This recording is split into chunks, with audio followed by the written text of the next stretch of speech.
Hi అండి, moms by Ajay Kumar. Welcome to అండి పచ్చి పులుసు అండి. ఈరోజు మీకోసం ఇంట్లో కూరగాయలు లేనప్పుడు దీన్ని ఎలా ట్రై చేయండి. ఈజీ పర్పస్లో 2 minutesలో అయిపోతుంది.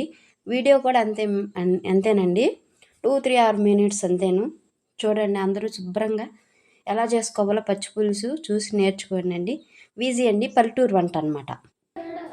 ఇట్లా ఎండుమిరపకాయలు కాల్చుకోవాలండి.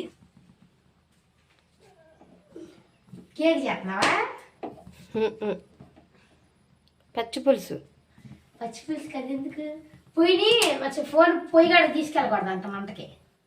అవునా? హీట్ ఎక్కి పేలింది. 75% వెళ్ళిపోతుంది. ఇట్ట కాల్చి చేయాలన్నమాట పచ్చి పులుసుకి.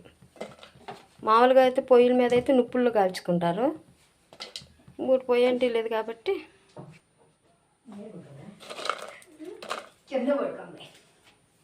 దీంట్లో కొంచెం ఉప్పు,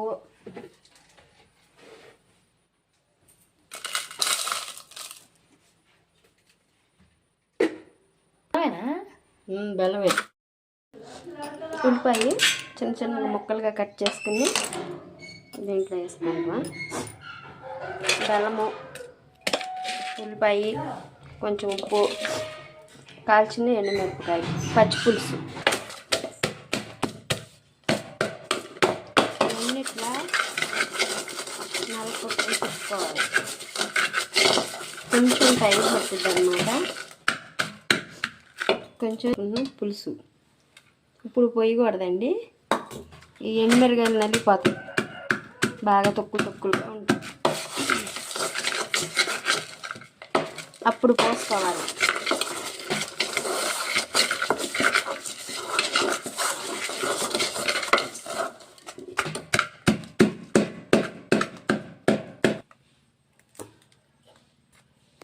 ఎండుమిరగాయలను చిరిపేస్తున్నానండి.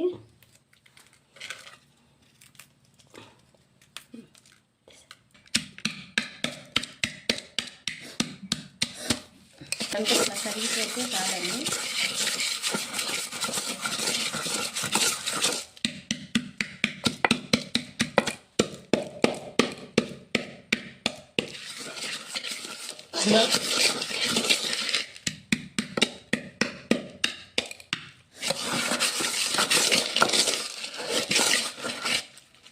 కొంచెం బెల్లం చిప్పులున్న చింతపండు పులిసిపోతాం కాబట్టి కరిగిపోయి. తిరమాత వేసుకున్న వాళ్ళు వేసుకోవచ్చు. నేనైతే తిరమాత వేయనండి. పచ్చి పులుసులానే పచ్చిగానే తాగేస్తాం.